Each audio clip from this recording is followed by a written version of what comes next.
Hi hello ಸ್ನೇಹಿತರೆ, welcome to tractor Pragati YouTube ಚಾನಲ್ಗೆ ಎಲ್ಲರಿಗೂ ಆತ್ಮೀಯವಾದಂಥ ಸ್ವಾಗತ ಸ್ನೇಹಿತರೆ. ಇವತ್ತಿನ ಇದೊಂದು ವಿಡಿಯೋದಲ್ಲಿ ಸ್ನೇಹಿತರೆ, ಸ್ವರಾಜ್ ಟ್ರ್ಯಾಕ್ಟರು ಮಾರಾಟಕ್ಕೆ ಸಿದ್ಧವಾಗಿದೆ. ಇದಕ್ಕೂ ಮುನ್ನ ಟ್ರ್ಯಾಕ್ಟರ್ ಪ್ರಗತಿ ಯೂಟ್ಯೂಬ್ ಚಾನಲ್ನ ಸಬ್ಸ್ಕ್ರೈಬ್ ಆಗದಿದ್ದರೆ ಸಬ್ಸ್ಕ್ರೈಬ್ ಆಗಿ. ನಾವು ಪ್ರತಿದಿನ ಸೆಕೆಂಡ್ ಹ್ಯಾಂಡ್ ವಾಹನಗಳು ಮಾರಾಟಕ್ಕಿದ್ದು ಬಂದರೆ ಅವುಗಳ ವಿಡಿಯೋಗಳನ್ನು ಅಪ್ಲೋಡ್ ಮಾಡ್ತಾ ಇರ್ತವೆ. ಚಾನಲನ್ನು ಈಗಲೇ ಸಬ್ಸ್ಕ್ರೈಬ್ ಆಗಿ. ಹಾಗೆ ನಿಮ್ಮ ಮುಂದೆ ಇದೆ ನೋಡಿ ಸ್ವರಾಜ್ A55 ಸ್ನೇಹಿತರೆ. ಈ ಟ್ರ್ಯಾಕ್ಟರ್ ಬಂದು 2022 ಮಾಡಲ್ಲು, 50 HP ಟ್ರ್ಯಾಕ್ಟರ್ ಸ್ನೇಹಿತರೆ. 800 ಗಂಟೆ ಮಾತ್ರ ರನ್ನಿಂಗ್ ಆಗಿದೆ.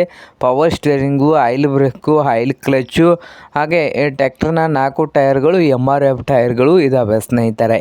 ಹಾಗೆ ಆಲ್ ಡಾಕ್ಯುಮೆಂಟ್ಸ್ ಎಲ್ಲ ರನ್ನಿಂಗ್ ಹಾಗೂ ಕ್ಲಿಯರ್ನಲ್ಲಿ ಇದ್ದು, ಈ ಸ್ವರಾಜ್ A55 ಟ್ರ್ಯಾಕ್ಟರ್ನ ಮಾರಾಟದ ಪ್ರೈಸು 7.5 ಲಕ್ಷ ಓನರ್ ಹೇಳ್ತಾ ಇದ್ದಾರೆ. 7,50,000 ಓನರ್ ಹೇಳ್ತಾ ಇದ್ದು, ಇದೇನು ಫೈನಲ್ ಆಗೋದಿಲ್ಲ, ಇನ್ನೂ ವ್ಯವಹಾರ ಕೂತ್ರೆ ಹೆಚ್ಚು ಕಡಿಮೆ ಆಗ್ತದೆ. ಹಾಗೆ ಈ ಸ್ವರಾಜ್ A55 FE ಟ್ರ್ಯಾಕ್ಟರ್ ಇರುವ ಲೊಕೇಶನ್ ಬಂದು ಬಿಜಾಪುರ ಲೊಕೇಶನ್ನಲ್ಲಿ ಮಾರಾಟಕ್ಕೆ ಇದೆ. ನಿಮಗೇನಾದರೂ ಬೇಕಾಗಿದ್ದರೆ ಓನರ್ಗೆ ಕರೆ ಮಾಡಿ ಖರೀದಿ ಮಾಡಿ. ಓನರ್ ನಂಬರು ಹಿಡಿದೇ ತೆಳಗಿರುವ ಟೈಟಲಲ್ಲಿ ನಂಬರ್ ಇದೆ, ಆ ನಂಬರ್ಗೆ ಕರೆ ಮಾಡಿ ಖರೀದಿ ಮಾಡಿ. ಹಾಗೆ ಚಾನಲ್ ಕೂಡ ಸಬ್ಸ್ಕ್ರೈಬ್ ಆಗಿ. ವಿಡಿಯೋ ಇಷ್ಟವಾದರೆ ಲೈಕ್ ಕೂಡ ಮಾಡಿ ಸ್ನೇಹಿತರೆ.